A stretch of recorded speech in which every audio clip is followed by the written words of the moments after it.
Herkese salam aleykum. Mən Doktor Suda Baxşan, fitoterapevt. Bugün dekabrın 31-idir və sizə bir ağacın üzərində bitən 2 dənə müalicəvi bitki haqqında danışmaq istəyirəm. Baxın, burada bir ağacın üzərində həm qara yemişan bitir, hətta meyvələri elə üstündə qalır, heç kəs elə yığmıyor.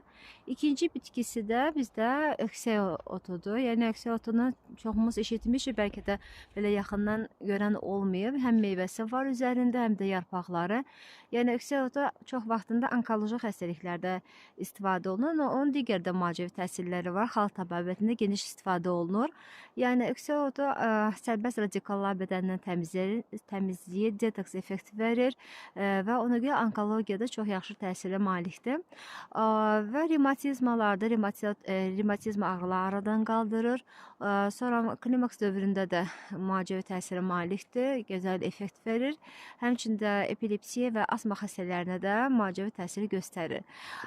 Burada da yemişan haqqında danışmaq istəyirəm. Ağacdakı bitən qara yemişandır. Yəni qara yemişan meyvələridir.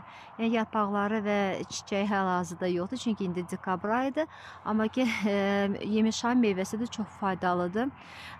Onun müalicəvi təsirləri onunla bağlıdır ki, damarlardakı olan tıxanmanı təmizləyir, damarları daxilində təmizləyir, müalicəvi təsir göstərir, təzyiyi də normallaşdırır.